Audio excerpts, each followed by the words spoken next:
सावधान।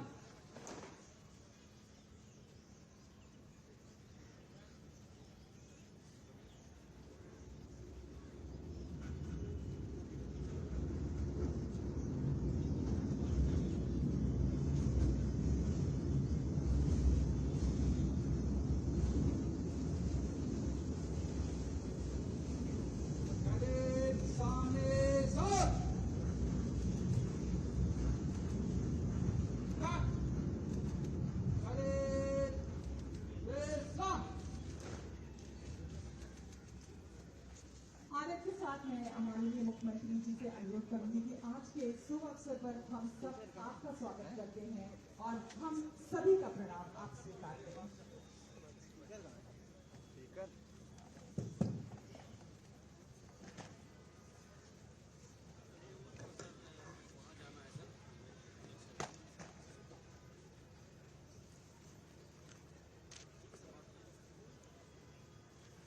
भारत माता के महान सपूत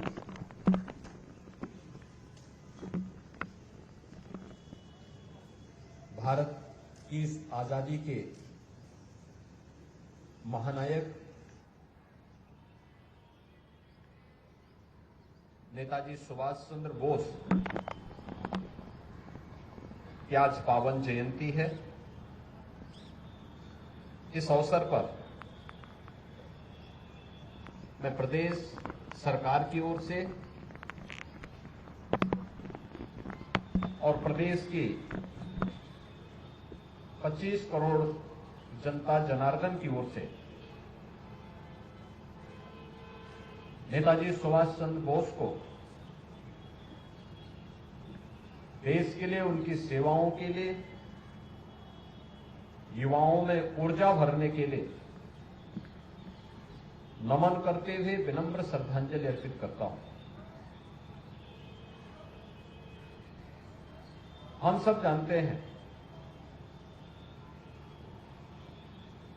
कि भारत की आजादी के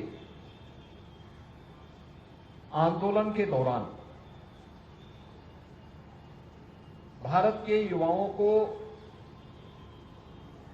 विदेशी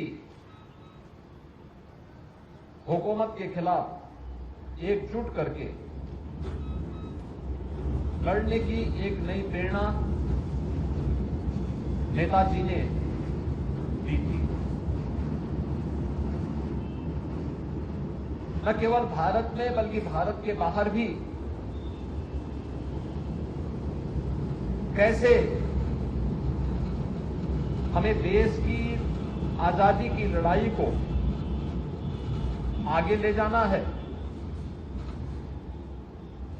एक गजब की रणनीति नेताजी ने उस समय तैयार की थी। आज उसी का परिणाम है कि हम जब भारत के बाहर जाते हैं, बहुत सारी जगहों पर हमें नेताजी से जुड़े हुए वे स्थल देखने को मिलते हैं।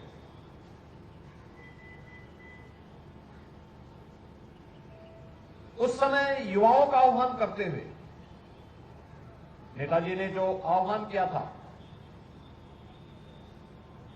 जब देश की आजादी की लड़ाई को प्रखरता के साथ उन्होंने आगे बढ़ाने का कार्य किया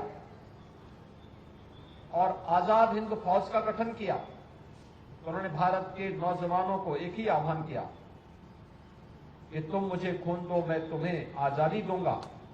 यह देश की आजादी का एक मंत्र बन गया और देश की आजादी का एक मंत्र बन करके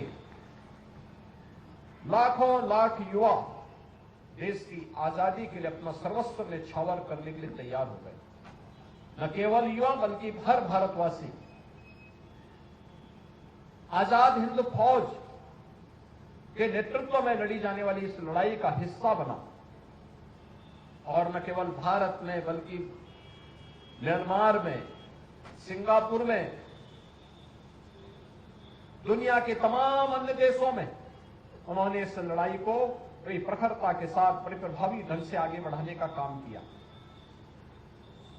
आज यही कारण है कि हर भारतवासी नेताजी सुभाष चंद्र बोस के प्रति बड़ा श्रद्धा और सम्मान का भाव रखता है। ये हमारा सौभाग्य है कि देश के यशस्वी प्रधानमंत्री श्री नरेंद्र मोदी जी ने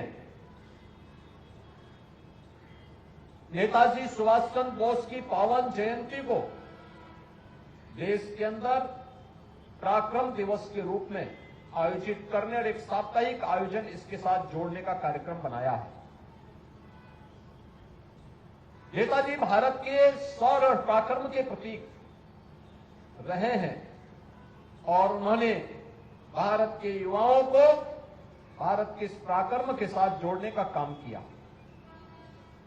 आज जब हम 127वीं पावन जयंती के अवसर पर नेताजी का स्मरण कर रहे हैं, इस अवसर पर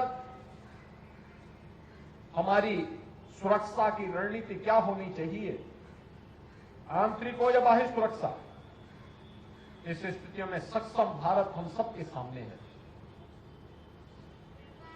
एक नए भारत के रूप में हम भारत को देख रहे हैं, पूरी दुनिया देख रही है।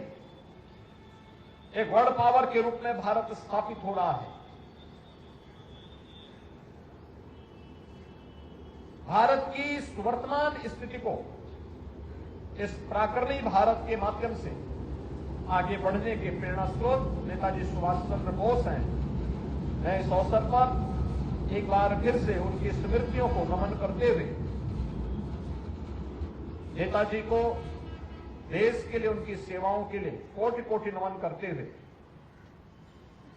अपने प्रदेश के सभी युवाओं का आह्वान करूंगा कि मातृभूमि के लिए हम जो भी कर पाएंगे वह कम होगा और इस दृष्टि से आज की सबसे बड़ी आवश्यकता है कि हर व्यक्ति अपने अपने कर्तव्यों का ईमानदारी पूर्वक निर्वहन करे। जो जिस क्षेत्र में है, छात्र है, पूरी तन्मयता के साथ अध्ययन करे। नई चीजों को सीखने की जिज्ञासा उसके मन में होनी चाहिए। समाज के जिस क्षेत्र का है, अगर वह अपने अपने क्षेत्र में अपनी अपनी जिम्मेदारियों का, अपने अपने कर्तव्यों का ईमानदारी पूर्वक निर्वहन करता है, तो नेताजी के प्रति यह हमारी सच्ची श्रद्धा होगी, सम्मान होगा। और नेताजी सुभाष चंद्र बोस स्वतंत्र भारत में उस प्रकार की व्यवस्था के सख्त हिमायती थे कि यह होना चाहिए। कर्तव्यों के प्रति आग्रही हम सबको होना पड़ेगा, तभी हम पराक्रमी भारत को दुनिया की सबसे बड़ी ताकत के रूप में स्थापित कर पाएंगे। आज के इस अवसर पर एक बार पुनः नेताजी को नमन करते हुए, इनकी स्मृतियों को नमन करते हुए, मैं इस अवसर पर नेताजी के आदर्शों का अनुसरण हमारे युवा करेंगे, इस विश्वास के साथ आप सबको आज के इस पराक्रम दिवस की हृदय से बधाई देता हूं, अपनी शुभकामनाएं देता हूं। धन्यवाद। जय हिंद।